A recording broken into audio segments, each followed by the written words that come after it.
ಪಡುಬಿದ್ರಿಯ ಬಯಲು ಆಲಯದಲ್ಲಿ 14ನೇ ದಿನದ ಸೇವೆ.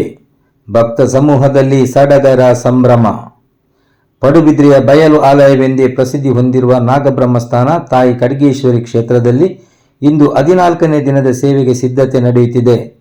ಪೂರ್ವಭಾವಿಯಾಗಿ ಫಲಪುಷ್ಪಾದಿ ವಿವಿಧ ಹಣ್ಣು ಹಂಪಲುಗಳನ್ನು ಹೊರೆ ಕಾಣಿಕೆಯ ಮೂಲಕ ಭಕ್ತಾದಿಗಳು ಕ್ಷೇತ್ರಕ್ಕೆ ತಲುಪಿಸುವ ಸಂಭ್ರಮ ಸಡಗರದಲ್ಲಿದ್ದಾರೆ. 14ನೇ ದಿನದ ಡಕ್ಕೆಬಲಿ ಸೇವೆಯನ್ನು ಮೈಸೂರು ಮೂಲದ ಕುಸುಮ ಮತ್ತು ಕಾಶಿ ಶ್ರೀನಿವಾಸ ಇವರು ನೀಡಿದ್ದಾರೆ. ಹೊರೆ ಕಾಣಿಕೆ ಮೆರವಣಿಗೆಯು ಕಲ್ಯಾಣ ಮಂಟಪದಿಂದ ಚೆಂಡೆ ಸಹಿತ ವಿವಿಧ ವಾದ್ಯ ಘೋಷಗಳೊಂದಿಗೆ ನೂರಾರು ಭಕ್ತಾದಿಗಳ ಮೂಲಕ ಶ್ರೀ ಸನ್ನಿಧಿಗೆ ತಲುಪಿಸಲಾಗಿದೆ.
ಈ ಬಗ್ಗೆ ಕ್ಷೇತ್ರ ಆಡಳಿತ ಸಮಿತಿಯ ಪ್ರಮುಖರಾದ ವೈಎನ್ ರಾಮಚಂದ್ರರಾವ್ ಮಾಹಿತಿ ನೀಡಿದ್ದಾರೆ.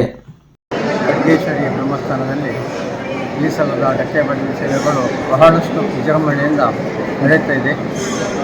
ಇವತ್ತು ಮೈಸೂರಿನ ಕಾಶಿ ಶ್ರೀನಿವಾಸರಾವ್ ಅತಿಮುಖರ ವತಿಯಿಂದ ಡಕ್ಕೆಬಲಿ ಸೇವೆ ನಡೆಯುತ್ತದೆ. ಈ ತನಕ 3 ಸಾರ್ವಜನಿಕ ಅನ್ನ ಸಂತರ್ಪಣೆ ನಡೆದಿದೆ. ಸುಮಾರು ಪ್ರತಿ ಸಾರ್ವಜನಿಕ ಅನ್ನ ಸಂತರ್ಪಣೆಯಲ್ಲೂ 10,000ಕ್ಕೂ ಮಿಕ್ಕಿ ಭಕ್ತಾದಿಗಳು ಬಂದು ಪ್ರಸಾದವನ್ನು ಸ್ವೀಕರಿಸಿರುತ್ತಾರೆ. ಇನ್ನು 7 ಸಾರ್ವಜನಿಕ ಅನ್ನ ಸಂತರ್ಪಣೆಗಳು ನಡೆಯಲಿಕ್ಕೆ ಇದೆ. ಅನೇಕ ಭಕ್ತಾದಿಗಳು ಬಂದು ದೇವರ ದರ್ಶನ ಮಾಡಿ ದೇವರ ಸನ್ನಿಧಾನದ ವಿಶೇಷ ಅನುಗ್ರಹವನ್ನು ಪಡೆದುಕೊಳ್ತಾ ಇದ್ದಾರೆ. ಈ ಸಲದ ಡಕ್ಕೆಬಲಿಗಳು ಏನೂ ಇಲ್ಲದೆ ಬಹಳಷ್ಟು ಒಂದು ವಿಜೃಂಭಣೆಯಿಂದ ಈ ತನಕ ನಡೀತಾ ಬರುತ್ತಿದೆ.